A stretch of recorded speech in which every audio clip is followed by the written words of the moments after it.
Welcome to the Grand Rapids showroom. I'm Stefan Schwartz, the product manager for Ironwood Machinery, and here we are standing in front of an SL200 sliding table saw.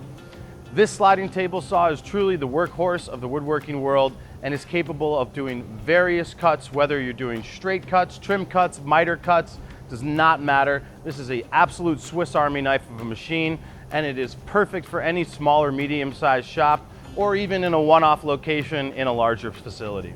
Working complementary with many other equipment in the building, this saw is capable of doing absolute straight cuts back and forward. With the sliding table carriage here, this particular model has a 10.5-foot table capable of cutting essentially any size panel you could throw at it. But with our vertical weight distribution and guidance here, it's very easy for an operator to maneuver a panel, even at a full size, completely through the cut, straight back and straight forward, making a perfectly straight cut every time. Taking a look underneath the hood of the SL200, in comparison to its older brother, all the up, down, tilt, and scoring blade adjustments here are actually manual. So we've got our hand wheel adjustments on the front of the machine, which operate the height and tilt of the main blade. This saw is capable of tilting up to 45 degrees to the right side, as well as capable of housing a 14-inch blade for cutting through thicker workpieces.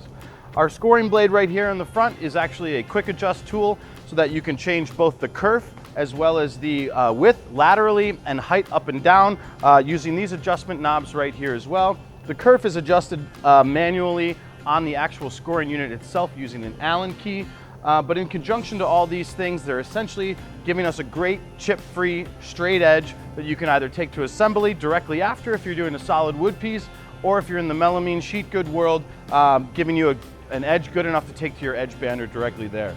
The overhead blade guard obviously gives you extraction as well, so we've got excellent dust extraction with this machine, as well as a nice, large, robust safety guard, making sure that the operator's hands are kept away from the cutting area at all times. Taking a closer look at the SL200's controls, we've got a very operator-friendly, manually adjustable setup right here in the base of the saw, easily accessed by any operator. Our main blade height is adjustable by hand wheel right here at the bottom. Simply release this locking lever and I can adjust my main blade height up and down manually, whether to rise the blade up to cut through thicker work pieces and achieve my full projection, or to pull it down into the base of the saw at the end of a shift for safety reasons. Additionally, my tilt is no different. So right here I have the hand wheel capable with my cast iron tilt trunnions of making a very smooth, very easy tilting flow here. So whether I'm cutting at 22.5 degrees for a custom job or I'm cutting at a true 45, it's extremely easy with this dial right here to do a digital readout at any specific angle you want.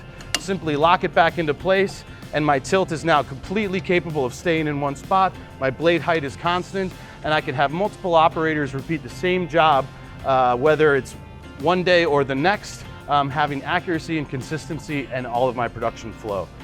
My scoring saw is adjusted with using these two hand knobs as well, so I've got a lateral adjustment as well as my height adjustment up and down, so I can match the kerf of the main blade as well using the scoring system itself to make sure I'm getting those chip-free cuts.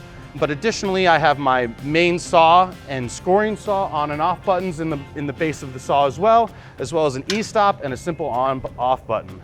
The main and scoring saws are both controlled with these two, and each have an independent motor brake, so that if and when I activate the stop button or hit an e-stop, both blades come to a stop extremely quickly, promoting safety for the operator as well as for the people surrounding the saw. One unique feature of the Ironwood sliding table saws is the vertical weight distribution, meaning that these chrome-hardened steel guideways are both on top of this carriage as well as underneath the sliding table carriage. And in between those, we use gravity in a similar fashion as what you'd see on a train tracks to balance the weight of the sliding table completely vertically. So that means all of the weight is distributed up and down, giving you zero lateral play left and right over the life of the saw, giving you a very accurate straight cut for years to come. Another key feature of Ironwood's SL200 sliding table saw is the Rip Fence's digital readout. This allows operators from every shift, regardless of morning, noon, or night, to be able to repeat the exact same cuts to the exact same dimensions that the operator before or after will also seek to achieve. Simply unlock the lever and the rip fence will move live to its real-time position.